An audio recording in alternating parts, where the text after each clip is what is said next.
মনোবীক্ষণ polyclinic, চিকিৎসার জগতে এক দশক। এখন এখানে সব বিষয়ে ডাক্তারবাবু এক ছাদের তলায়। ফোন করুন 7477799515 এই নম্বরে। বাম ঘরানার বিরোধিতা করেই আমাকে এগোতে হয়েছে। দিনের শেষে আমাকে একটা কথা স্বীকার করতেই হবে, একটি রাজনৈতিক ব্যক্তি তার সমস্ত রাজনৈতিক জীবনে কখনো সততা থেকে বিচ্যুত হননি। প্রয়াত মুখ্যমন্ত্রী বুদ্ধদেব ভট্টাচার্যের স্মৃতিচারণায় এমনই কথা বললেন বহরমপুরের প্রাক্তন সাংসদ অধীর রঞ্জন চৌধুরী। শেষ 2016 সালে কলকাতার পার্ক সার্কাসে বুদ্ধদেব বাবুর সঙ্গে দেখা হয়েছিল। অনেক সংঘাতের পরেও এক মঞ্চে ছিলেন বুদ্ধদেব ভট্টাচার্য, রাহুল গান্ধী এবং অধীর চৌধুরী।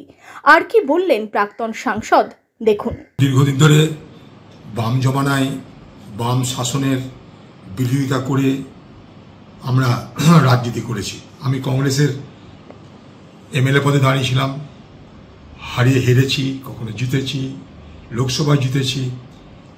তো স্বাভাবিকভাবেই প্রতি মুহূর্তে বাম ঘরানার রাজনীতির বিরোধিতা করেই আমাকে এগোতে হয়েছে। বিরোধিতা করা মানে সেখানে সংঘাত, সেখানে প্রতিবাদ, সেখানটাই সমালোচনা করেছি। আমি বিধানসভায় 3 বছর এমএলএ ছিলাম পশ্চিমবঙ্গে, এই বাম আমলে, সেখানেও বিরোধিতা করেছি। তখন যদি জ্যোতিবাবু ছিল, তখনও বুদ্ধ পুলিশ মন্ত্রী ছিলেন, বিরোধিতা করেছি। সব শেষে, দিনের শেষে কিন্তু একটা কথা আমাকে স্বীকার করতে হবে, যেটা না স্বীকার করলে অন্যায় হবে। সেটা হচ্ছে এই একটা রাজনৈতিক ব্যক্তি যে তার গোটা রাজনৈতিক জীবনে কখনো সততা থেকে বিচ্যুত হননি, তার রাজনৈতিক নিষ্ঠা থেকে সরে আসেননি, তার আদর্শ থেকে তিনি কখনো পিছপা হননি, এবং যে ব্যক্তির বিরুদ্ধে কখনো কোনো দুর্নীতি, স্বজন পোষণ করার কোনো অভিযোগ আজ পর্যন্ত বাংলাকেও করতে পারেনি। তার ভাবনার সঙ্গে আমাদের মিল থাকতে পারে, না থাকতে পারে।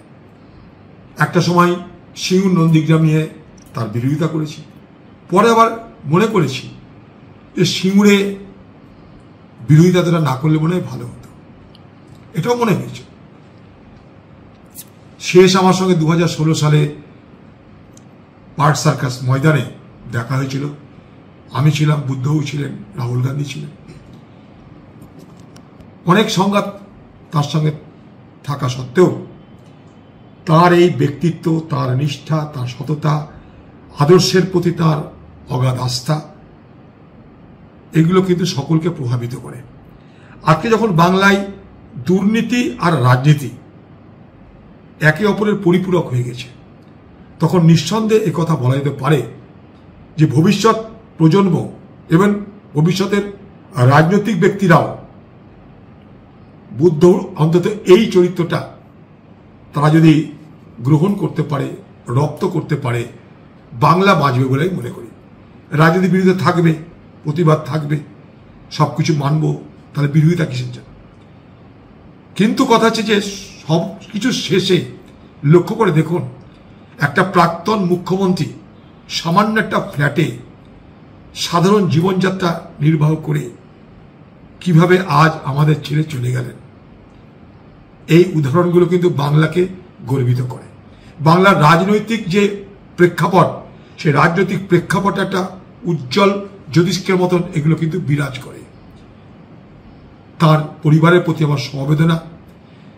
তিনি কমিউনিস্ট মতাদর্শে বিশ্বাস করতেন, তাই জানি না ভগবান বা আল্লাহ তাদের কাছে কোনো গুরুত্ব পেত কিনা, কিন্তু আমি ভগবানের কাছে, মহান আল্লাহ তাআলার কাছে তার জন্য আশীর্বাদ চাইব, দুয়া চাইব, তিনি যেন স্বর্গলাভ করেন।